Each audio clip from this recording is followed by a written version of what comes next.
최근 들어서 이제 저희 병원에 턱관절 환자들이 상당히 많이 있습니다. 이 턱관절증을 가지고 있는 환자들은 이제 특징적으로 통증을 느끼거나 이제 턱관절에 소리가 나거나 아니면 입이 잘 안 벌어지거나 뭐 이런 여러 가지 특징을 가지고 있습니다. 또 때에 따라서는 이제 목 근육이 아픈 경우도 있고 머리가 아픈 경우도 있고 이 턱관절증이 다양한 형태로 나타나는데 또 한 가지는 이제 뭐 치아가 아픈 경우도 있습니다.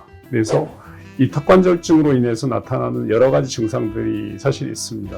그렇다면 이제 턱관절증이란 것은 이제 원인이 무엇이냐라고 했을 때 대부분 사람들이 이제 부정교합, 교합이 맞지 않아서 턱관절증이 생긴다라고 알고 있는 경우가 많이 있습니다. 물론 이제 교합이 원인인 경우도 상당히 많이 있습니다. 하지만 교합이 나쁘다고 턱관절증이 있는 환자들은 무조건 교정을 해야 되느냐? 사실 교정을 무조건 해서는 안 되는 경우가 많습니다. 왜냐하면은 턱관절증이 있는 환자가 교정을 바로 시작한다. 그러면은 턱관절증이 악화될 가능성이 매우 높아집니다.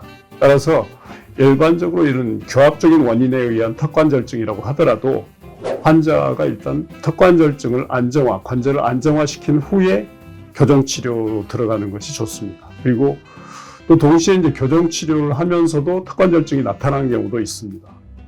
그리고 교합이 변하면서 나타나는 경우가 있고 또 교정치료 전에도 이제 턱관절증이 있는 환자가 있고 그렇기 때문에 턱관절증이 이제 복합적으로 나타나는 경우에는 일반적으로 교정치료와 턱관절 치료를 병행해야 되는 경우가 상당히 많이 있습니다.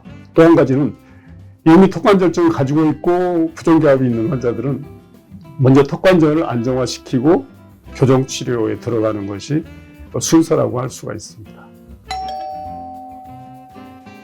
턱관절이 안 좋으니까 무조건 교정치료를 하면 좋아진다라고 생각하는 것은 어찌 보면 좀 잘못된 상식이라고 할 수가 있습니다.